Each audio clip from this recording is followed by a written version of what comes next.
Lewis threatened my parents' jobs to force me to donate a kidney to his first love. Wife, are you going to watch your parents end up on the streets? I finally gave in. After coming out of the operating room, I asked him for a divorce. The day Lewis and his first love went public with their relationship, I died in a plane crash. So, I went back in time to when I was 17. I stopped desperately chasing after Lewis, staying far away from him and his first love, Selena. Then I found the future business tycoon, but right now he was just Jackson, a student from a low-income background. I gained Jackson's favor in advance, just so I could beg him to let me make money with him in the future. Jackson was afraid of being bullied and always clung to me, looking pitiful and helpless. But later, I ran into him with blood all over his hands. He had beaten up the upperclassman who had confessed feelings to me. It took me 3 minutes to realize I had been reborn and gone back in time 6 years. This year, I was a sophomore, 17 years old. Hey, Natalie, what are you zoning out for? It's your turn to speak. The student council Ethan below the stage shouted my name loudly. I realized I was back on the day of the Arts Festival audition for MC. The male MC was Lewis. His first love, Selena, and I were competing for the female MC spot. As I was campaigning for votes during my final speech, a light fixture from the ceiling suddenly fell and hit Selena. Shards of the light fixture sliced several bloody gashes on her neck. Lewis rushed up from below the stage, picked up Selena, and left. Because she dropped out of the audition midway, I was directly chosen as the female MC. But on the day of the Arts Festival, Lewis ruined my evening gown backstage. I clutched the hem of my dress tightly and said, feeling wronged, I didn't have anything to do with Selena getting hit by the light. He played with the knife in his hand, a smirk playing on his lips. Who knows? After all, everyone knows you can't stand her. Even if it wasn't you, consider this a warning. Listen up, don't mess with Selena again. I had to quickly find an ill-fitting formal dress to put on and go on stage to host. But Lewis had affected me the whole time, and I wasn't in good shape for the entire event. As a result, after it was over, I was scolded by the teacher for 2 hours. I snapped back from my memories. I looked up at the light above Selena's head not far away. It was already swaying precariously. I didn't have time to think too much, so I ran over and pushed Selena away. The next second, the light tube crashed down, shattering on the floor. Just as I raised my hand and touched Selena's arm, I was yanked away forcefully. I fell back onto the ground. Lewis put an arm around Selena with one hand, his gaze cold. Try touching her again. My knee was scraped, and a little blood seeped out. I couldn't help but cry out in pain. Someone nearby hesitated before speaking. It seems you misunderstood. Natalie pushed Selena to keep the light tube from hitting her. Lewis's gaze froze. Since I had gone back in time, I didn't want to say a single word to him. I pushed myself up from the ground and stood. I looked at the student council Ethan. I'm withdrawing from the audition. I need to take care of my wound, so I won't do the last speech. The crowd was astonished, mouths agape, as if they couldn't believe I would give up the chance to be on stage with Lewis. Ethan responded a beat later. Okay, then be careful. I nodded, rubbed my knee, and slowly shuffled away. The chatter behind me was nonstop. No way, she's probably quitting out of spite because Lewis protected Selena, right? It's so obvious. But hey, at least Lewis will get some peace for a couple of days. Saves him from having her follow him around like a lapdog, being super annoying. 2 days? I bet she won't be able to resist going to find Lewis this afternoon. I sighed silently. I used to really like Lewis, which is why everyone had that stereotype about me. In my previous life, Lewis threatened my parents' jobs to force me to donate a kidney to Selena. He affectionately rubbed the diamond ring on my knuckle. He warned me slowly, everything in this house is premarital property. Wife, if you try to take anything to save your parents, remember to be prepared for them to be sued. Lewis's assistant hinted to me, my boss will stop at nothing for Selena.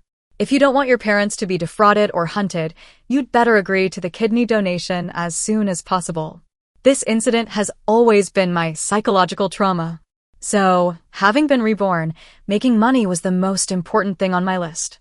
And I had to make a lot of money. That way, I wouldn't be easily threatened. Only then would I have the right to speak. I walked and pondered, until I passed the bulletin board. In the scholarship section, I saw a photo of Jackson. There was an almost cold stillness in the boy's eyes, completely different from how he looked 6 years later. I remembered how the media evaluated him that year. Single-handedly building a new type of business empire, an unparalleled figure among contemporary business newcomers. At this time, Jackson was just seen by everyone as a solitary but academically excellent student from a low-income background in our class. I planned to become friends with Jackson in advance, hoping he would take me along to make money in the future. After applying the ointment, I returned to the classroom before lunch break ended. My gaze swept past Jackson's seat. I pursed my lips, but in the end, I didn't speak. They would probably think I was a bad person. Until the class dinner on Friday evening. I finally found an opportunity.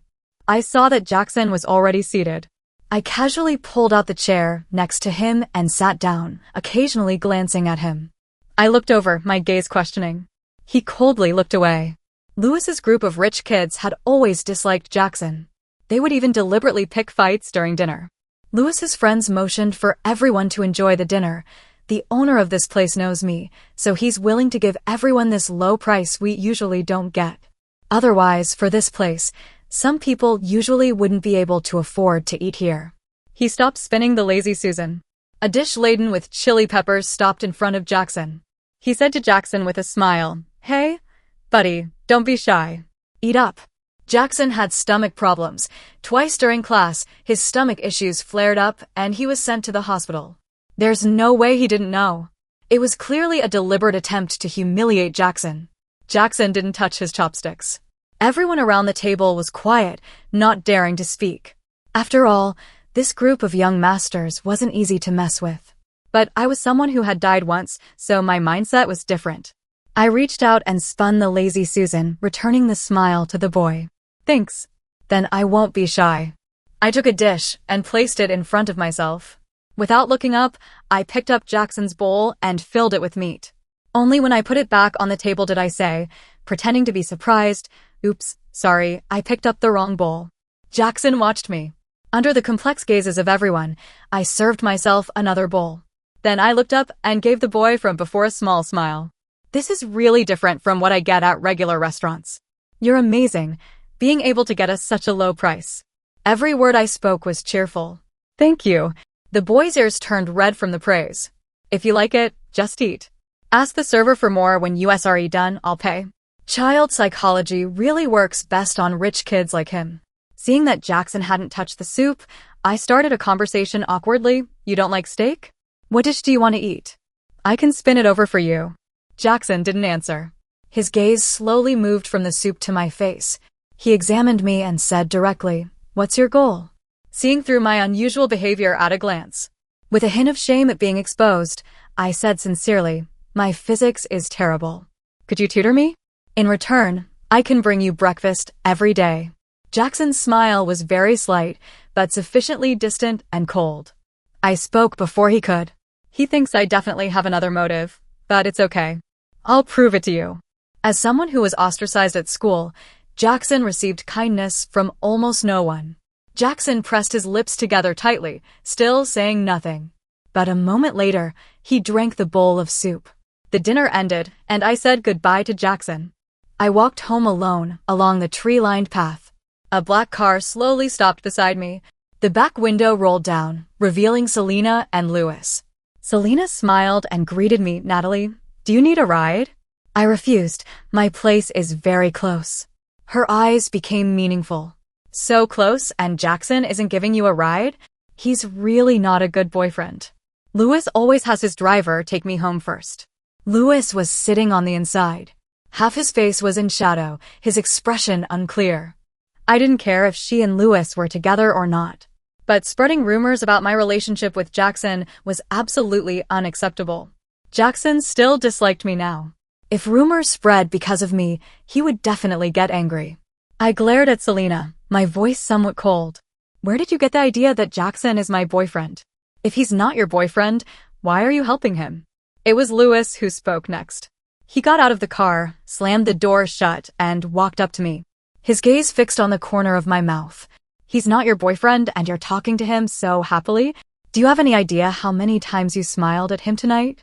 His anger was incredibly strange. But instinctively, I wanted to get away from Lewis and I didn't think about it further.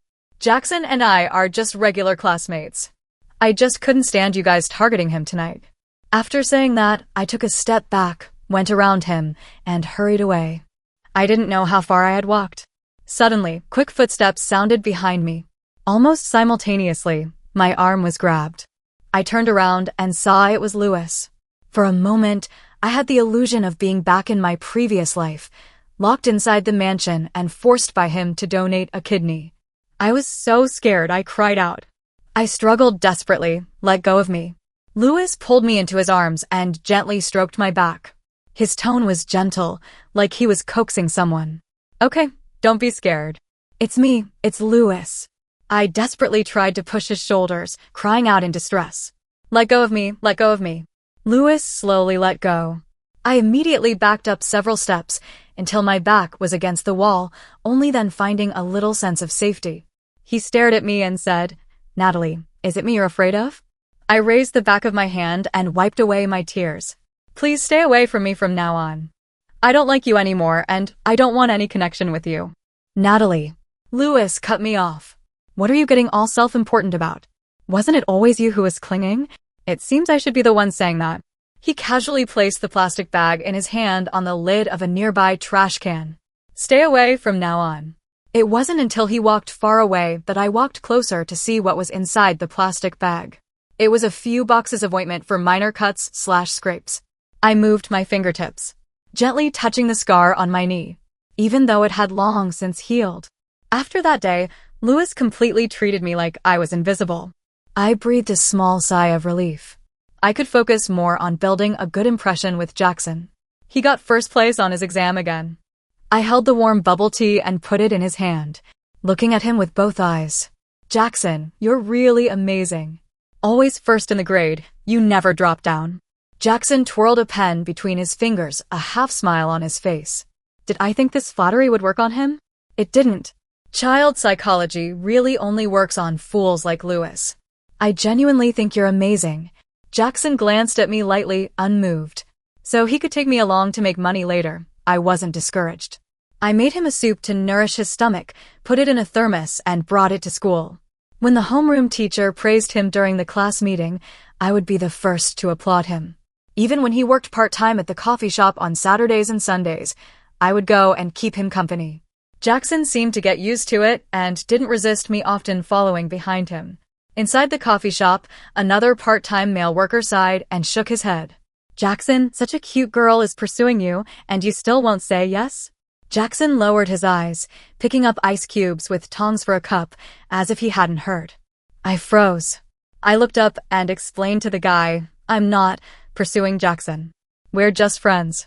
The ice cube Jackson had picked up slipped and fell to the ground. I turned my head and met his eyes. I blinked hesitantly. You thought I was pursuing you too. Jackson bent down, picked up the ice cube, and tossed it into the trash can. He calmly denied it. No, I didn't think that. He steadily ground the coffee beans, as if the intense emotion that had momentarily surfaced was just my imagination. Although Jackson didn't think too much about it, but being mistaken for liking him twice in a row made me start to rethink if I was approaching him too frequently. If Jackson heard rumors about me and him again, he might actually get annoyed with me. I stopped bringing Jackson soup and didn't look for him frequently. A few times after class, I would unintentionally make eye contact with Jackson. Across several rows, he quietly watched me, like a puppy that had been abandoned again, obediently sitting beside the trash can. His wet, pleading eyes expressed maximum entreaty, but he didn't even dare to reach out a paw to touch you. I couldn't suppress my softening heart and decided to go back to the coffee shop where he worked part-time this Saturday to keep him company. However, Jackson's vulnerability simply wouldn't allow me to wait until Saturday. During physical education free activity time, Jackson was sitting alone in the gazebo, holding his stomach. Even standing a little distance away, I could see his trembling shoulders. I quickly ran over and squatted in front of him. I looked at him worriedly. Jackson, what's wrong? Are your stomach issues acting up again? The boy's face was pale, and his lips were pressed tightly together as if enduring great pain. He leaned against the pillar to stand up. I'm going to the nurse's office. I'll help you. No need. What are you talking about, Jackson? Why are you suddenly being so polite to me? Jackson couldn't stand steady. He rested his head against my neck, his voice very low. I thought you hated me. You haven't been paying attention to me lately. My whole body felt like it had been shocked. Jackson's voice was weak, carrying a hint of loneliness. The last time you were mistaken for liking me, I already clarified it with him for you. I know you like Lewis. I'm not qualified to be compared with him. I just wanted to be friends with you. That would be great. Can you please not hate me? Jackson was never deliberately solitary. It was just that no one showed him kindness, which led him to be so insecure and terrified from lack of affection. I sniffled, my nose feeling sore, and said in a muffled voice, I don't hate you. You're already my best friend. And I stopped liking Lewis a long time ago. In my opinion, you're much better than him. I helped Jackson into the nurse's office and sat him down on a chair. I got him a cup of hot water and said earnestly, with such a high IQ, you'll definitely be super successful in the future. I looked at the big bag of stomach medication the school nurse gave Jackson and shook my head helplessly. I had almost helped Jackson manage his stomach issues. He wouldn't take care of himself at all without me. Since Jackson didn't resist my closeness, I continued to stick by him just like before. At noon, I went to the cafeteria to eat with him. 2 serving ladies pushing a serving cart walked past us from behind. Are kids these days having mental problems? This morning I saw a really handsome boy scoop a huge spoon of chili peppers into his porridge. I saw him sweating so much from the discomfort, and he kept drinking it nonstop. It looked really scary. Jackson stood beside me, his expression calm and undisturbed. I reminded him casually. You have stomach problems, you can't eat spicy food. He smiled gently. Don't worry. I never touched chili peppers. Jackson voluntarily offered to tutor me in physics. To make tutoring easier, the next time there was a seat change, Jackson and I became seatmates. But at the same time, Lewis also sat in the row behind me. During study hall, I quietly asked Jackson, do you have time to explain this problem to me? He nodded and wrote out the detailed solution process on scratch paper. I understood immediately and smiled slightly. Thank you. Can you be quiet? Lewis suddenly spoke, without making any effort to lower his voice. The entire class looked over. Lewis threw his pen on the desk. He crossed his arms and leaned back in his chair, his expression cold and devoid of emotion. Is study hall for you to explain problems? I had already kept my voice as low as possible. Besides, Jackson hadn't even spoken. Lewis was clearly trying to pick a fight. I stared at him, my expression tense. Jackson showed no signs of anger, maintaining his usual good temper. He said, how about we switch seats together? If we sit somewhere furthest from him, we won't disturb him. Okay, let's stay away from him. I stopped paying attention to Lewis and started gathering my things. Instead, Lewis got angry. He stood up, knocking over his chair. His gaze locked onto me, a storm suppressed in his eyes. His seatmate looked at me apologetically. Sorry, Lewis isn't in a good mood lately. He didn't mean to target you guys. I apologize to you on his behalf. He then quickly picked up Lewis's chair and tugged on his sleeve. Lewis sat back down. His expression was gloomy, but he didn't say anything else. But I still turned to Jackson first to ask, do you want to switch? If you want to switch, we can go find the homeroom teacher. Jackson's gaze, which had been fixed on Lewis's seatmate's face, withdrew. I'm okay, Natalie. Let's just leave it this time. He fiddled with the pen placed on his test paper. Lewis's group's malice towards Jackson was inexplicable. After class, Lewis started to play ball with his classmates. He leaned against the doorframe and threw the basketball inside. I almost instinctively shielded Jackson. In that moment, I wasn't thinking about doing this, so he would repay me later. It was simply because I didn't want him to get hurt. The wind carried by the incoming basketball rushed towards my face. But a second before it hit me, Lewis intercepted it. He slammed the ball onto the ground. Lewis grabbed me and dragged me out of the classroom. Let go of me, Lewis.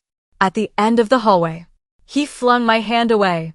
I raised my hand and slapped him with all my might, my voice trembling with anger. What the hell is wrong with you? Did I provoke you? Since I had gone back in time, I had been trying my best to stay away from him. I couldn't figure out why I still couldn't get rid of him. Lewis chuckled lightly and advanced towards me, step by step. What were you doing just now? If I hadn't stopped that ball, your nose would have been broken, you know? Natalie, what exactly is your relationship with Jackson? He pinned me against the wall. You clearly like me. Lewis just couldn't stand it when someone who had always chased after him suddenly stopped. I had always been impatient with him. I lowered my head and bit down hard on his wrist. The second he loosened his grip, I pushed him away and fled. If there were more gentle people like Jackson in the world and fewer crazy people like Lewis, it's hard to imagine how much more harmonious it would be. I was prepared for Lewis to target me, but he inexplicably took leave. For an entire week. When I saw him again, his face was a sickly white. The image of Louis 6 years later couldn't help but surface in my mind. A little cold sweat seeped into my palms. He didn't go out to play ball during the breaks the entire morning. He just sat quietly behind me. All the way until school ended at noon. Jackson was called to the homeroom teacher's office and talked for more than half the class period. He didn't come back even after school ended. I went to the cafeteria alone, planning to get some light dishes for Jackson to take away. Just as I walked out of the school building, a hand reached out from behind, covered my mouth, and pulled me into the alleyway behind the school building. Hardly anyone passed by here. Lewis bent his knees and pressed them against my legs, pinning me against the wall. One hand grabbed both of my wrists. His other hand covered the lower half of my face. I couldn't make a sound. I could only watch him, furious. He lowered his head, endured for a long time, took a deep breath, and said, "Wife, I'm back." My blood felt like it had frozen. How could teenage Lewis call me his wife? He raised his head again. My gaze froze. In his eyes was the obsession and pathology unique to Louis 6 years later. I struggled to stay calm, trying to mask my inner shock with a placid tone. "Lewis, are you mistaken? I'm not anyone's wife, and I've never intended to be." Lewis's expression became even more complex after hearing my words. A flicker of pain and confusion crossed his eyes, but it was quickly replaced by determination. "Natalie, I know you don't like me now, but I'll make you like me again. I'll make you remember how close we used to be." His fingers unconsciously brushed against my wrist, the warm touch sending a shiver through me. I tried to break free again, only to find his strength astonishing. There was no way to escape his grip. "Lewis, let go of me. We're not like before anymore. I won't give you any more chances." I shouted with almost all my might, hoping someone would hear my cry for help. However, Lewis seemed completely lost in his own world, deaf to my struggles and shouts. His voice was low and hoarse, carrying a chilling obsession. "Do you know? For the past 6 years, I've thought every single day about whether we'd still be the same if it weren't for that accident. Sometimes I even dream of you, dream that you're still mine, dream that you're still chasing me, clinging to me like you used to." His fingers lightly traced my cheek. I felt a wave of nausea and instinctively turned my face away. At that moment, Lewis's eyes suddenly turned sharp and piercing. He pulled me towards him abruptly until our noses were almost touching. "Natalie, listen closely. You're mine forever, and no one will ever take you from me." I could almost feel his hot breath on my face, that strong sense of possessiveness and control suffocating me. I struggled desperately, trying to push him away with all my strength, but his hands locked onto my shoulders like iron clamps, leaving me unable to move. Just then, a rapid series of footsteps came from the other end of the alleyway, accompanied by a familiar voice. "Natalie, are you there?" I heard someone shouting. It was Jackson. My heart plummeted, then began to pound rapidly. Lewis also noticed the sound, his eyes instantly becoming wary and he quickly glanced at me, then abruptly let go and turned to face the newcomer. Jackson's figure appeared at the mouth of the alleyway. His eyes visibly stiffened the moment he saw me and Lewis. I seized the chance to quickly step back a few paces, leaning against the wall, trying to create distance between myself and Lewis. My voice trembled slightly, but I tried to keep it firm. "Jackson, go get a teacher quickly." "Lewis, he attacked me." Lewis scoffed, a mocking curve twisting his lips. "Natalie, stop making a fuss. What's between us doesn't need to involve a teacher, does it?" He tried to defuse the situation, but Jackson had already rushed to my side, examining me with concern. "Are you okay? Are you hurt?" I grabbed Jackson's hand as if it were a lifeline. "I'm okay, but Lewis just..." Before I could finish, Lewis interrupted me. "Jackson, Don't let her fool you. We were just kidding around. She's too sensitive.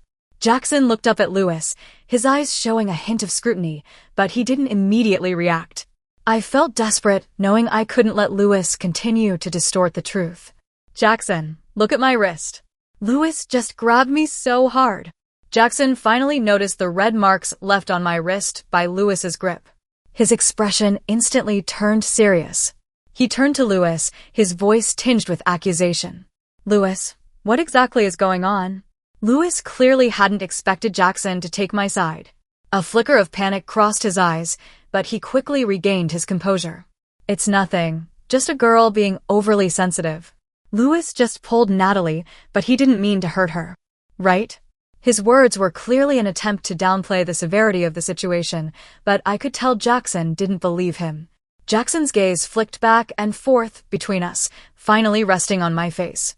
Natalie, if it's really like you said, we should go tell a teacher. Lewis's face changed slightly, a hint of impatience flashing in his eyes, but he still managed to force a smile. All right, my bad. Happy now? I glared at him in dissatisfaction, but Jackson had already taken my hand and said softly, Let's go, we'll go to the teacher's office. Seeing this, Lewis finally gave up and followed behind us. As the three of us walked into the teacher's office, the teacher was busy dealing with some files. Seeing us enter, she looked up and smiled slightly. What can I do for you? I quickly recounted what had happened, specifically emphasizing Lewis's threats and aggression towards me. After listening, the teacher frowned, clearly displeased with Lewis's behavior. Lewis, this was wrong of you. Students should get along kindly. You shouldn't resort to physical force. Lewis lowered his head, muttering something softly, but he didn't directly respond to the teacher's criticism. The teacher sighed and continued. How about this, Lewis? You go reflect on your actions for a while. Natalie and Jackson, try not to dwell on it too much. If you have any problems in the future, feel free to come see me anytime. Lewis left the office silently, and Jackson and I breathed a sigh of relief. After leaving the office, Jackson gently patted my shoulder. I'm glad you're okay. If anything like this happens again, remember to tell me immediately. I nodded, a warm feeling spreading through my heart. Although Lewis's behavior had frightened me, at least I had a friend like Jackson to rely on. In the following days, Lewis seemed to have reined himself in a lot, no longer openly provoking me as before. However, his eyes became deeper and harder to read, as if hiding some secret. I tried to avoid being alone with him and also began to work harder at cultivating Jackson's friendship, hoping to get his support and help in the future. At the same time, I also started paying attention to Jackson's daily life, trying to learn more about him. I discovered that although he seemed solitary and indifferent at school, he actually had many sides that were unknown to others. For example, he would use his free time to self-study various subjects in the library, and he also participated in some volunteer activities, helping those in need. All of this made me see him in a new light and strengthened my resolve to become friends with him. On a chance occasion, I learned that Jackson's father had passed away from illness when he was very young, and his mother had to work 2 jobs to support the family. This had taught Jackson to be independent and strong from a young age, and also nurtured his kind and helpful qualities. And he himself, to lessen his mother's burden, had been studying hard, hoping to get into a good university, find a good job, and change his family's destiny. Hearing this, my heart couldn't help but feel a touch of sympathy and admiration. I began to actively care for Jackson, not only helping him with his studies, but also trying my best to provide support in his life. And he gradually opened up to me, willing to share his worries and joys. One day after school, I went to the coffee shop where Jackson worked part-time as usual, only to find him arguing with the owner. It turned out that because business was slow, the owner planned to reduce the employees' working hours, and Jackson, needing to earn tuition and living expenses, couldn't accept this arrangement. Seeing the situation, I immediately stepped forward to mediate. Jackson, don't be too impulsive. Maybe we can think of other solutions together. Jackson looked back at me, his eyes showing a hint of helplessness. I knew he was under a lot of pressure, so I continued. How about this? I'll help you talk to the owner and see if we can find a compromise. The owner looked at us, seeming to realize the seriousness of the problem, and agreed to let me try. After some communication between the owner and me, We finally reached an agreement. Jackson could continue working but would need to adjust his hours appropriately, without affecting his studies.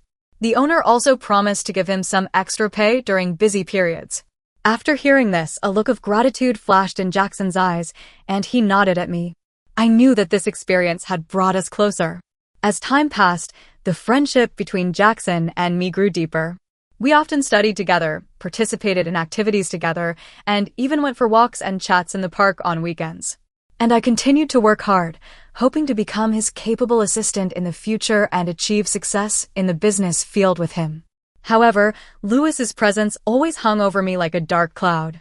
Although he outwardly stopped bothering me, I always felt like he was secretly observing my every move, waiting for an opportunity to attack me again.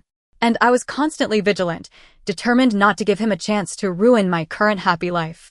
Finally, one afternoon about a month later, as I was discussing a study problem with Jackson in the library, Lewis suddenly appeared before us. His eyes held a hint of mockery, and a disturbing smile played on his lips. Natalie, long time no see. How have you been lately? Jackson sensed my unease, frowned slightly, and asked, Who is this? I managed a strained smile and introduced him. He's Lewis, my former friend.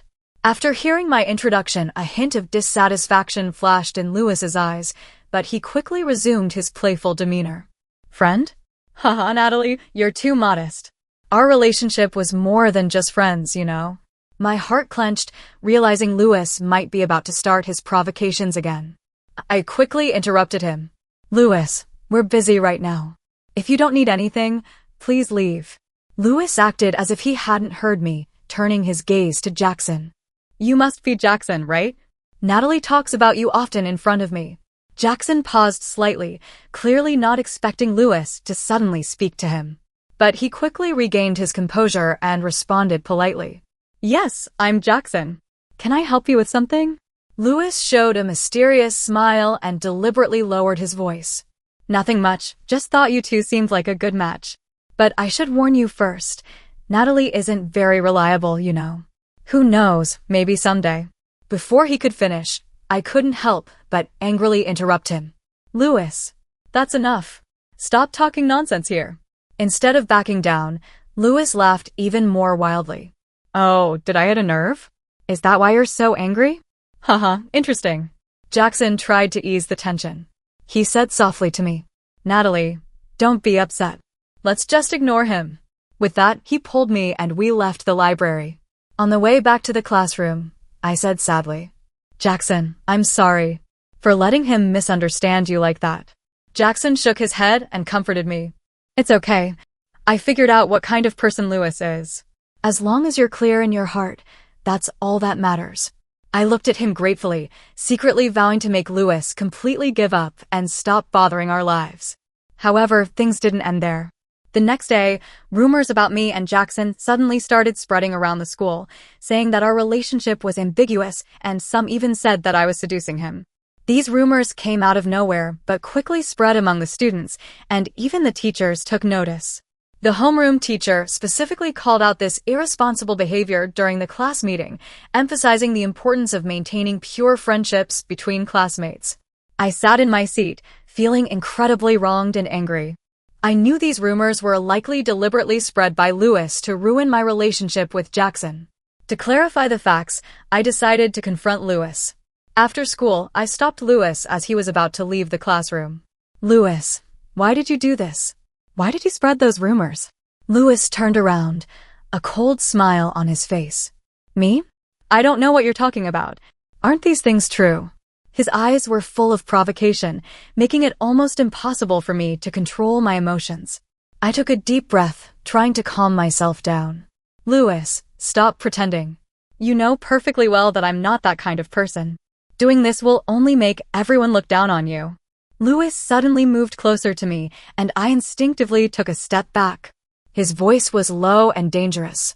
Natalie, do you think you're really innocent? Don't forget, you once were willing to risk your life for me. And now, you're involved with other men. Do you think I'll just stand by and do nothing? His words completely stunned me. How could I forget the painful experiences of my previous life? Lewis had once threatened my parents' safety to force me to comply, even making me choose divorce in despair.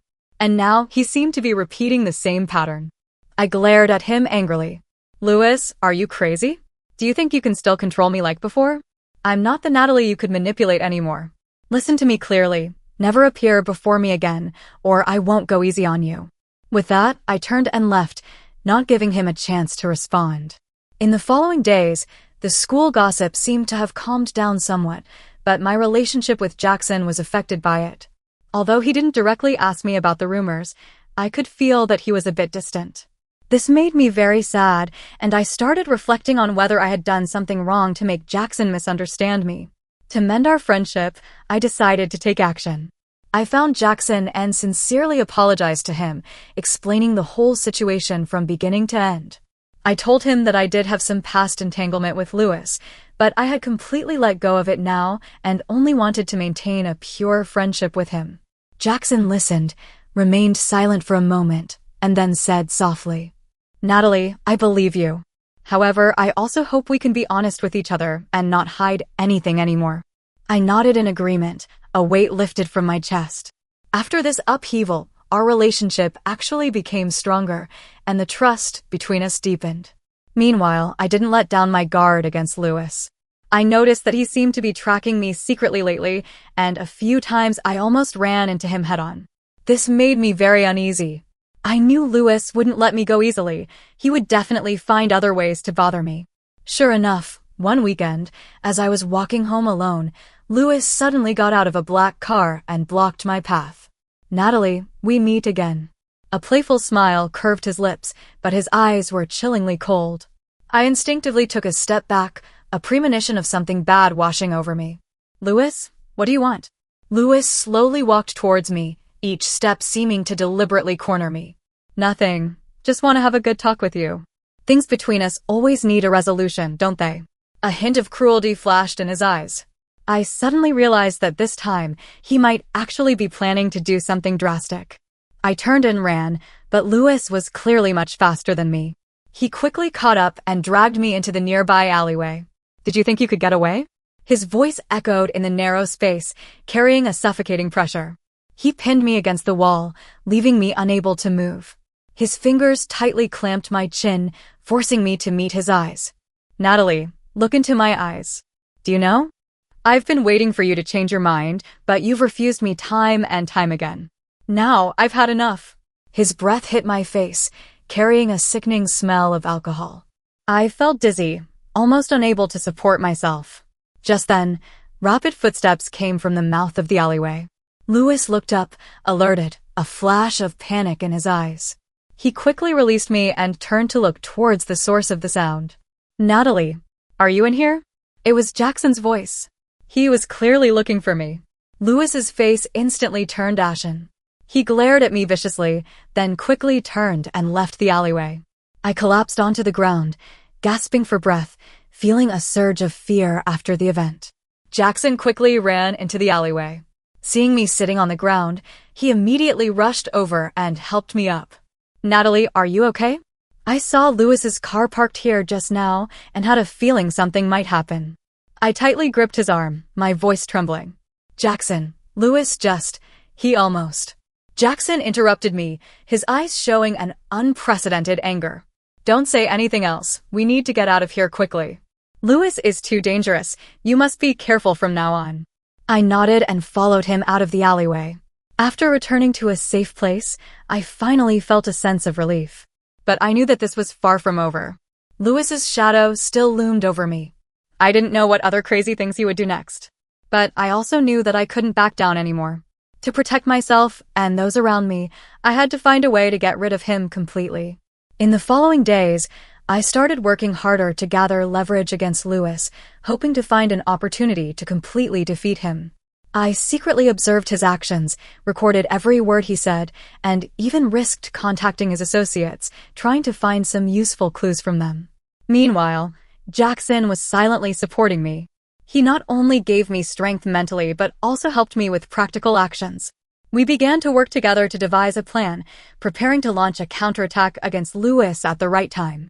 Finally, on a dark and stormy night, I obtained evidence of Louis's attempt to acquire business secrets through illegal means. It was a document that could completely ruin his reputation. I knew it was time to act. At the school celebration, Louis was basking in the glow of success, chatting and laughing with his friends. I took a deep breath, mustered all my courage, and walked towards him. Louis, let's talk. This time, you can't escape anymore. Upon hearing my voice, Louis's body stiffened slightly. He slowly turned around, a sarcastic smile on his face. Oh, is that so? What do you want to talk about? I was no longer afraid of him as before. Instead, I firmly handed him the document. You know what this is, right? As long as you promise to stop bothering me from now on, I'll pretend I never saw it. Louis's gaze fell on the document, and his eyes instantly turned cold. However, he quickly regained his composure and sneered. Do you think this can threaten me? Don't forget, I have plenty of ways to deal with you. Then try it. I met his gaze fearlessly, while simultaneously distributing copies of the document to the surrounding teachers and students. When the crowd saw the contents of the document, they all cast looks of shock and condemnation.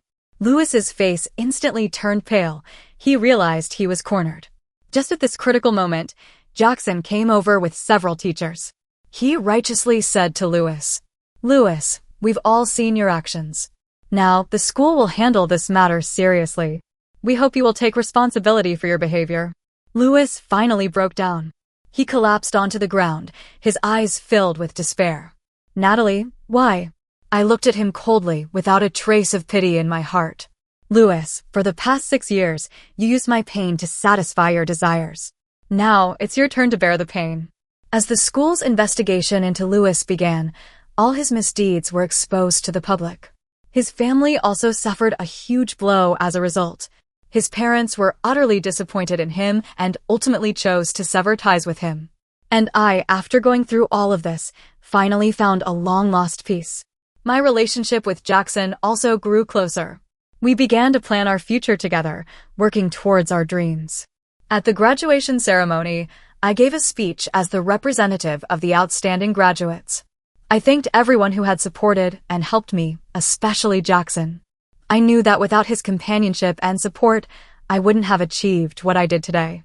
Standing off stage now, I looked up at the sky, my heart filled with anticipation for the future. I knew this was just a new beginning, and I was ready to face any challenge.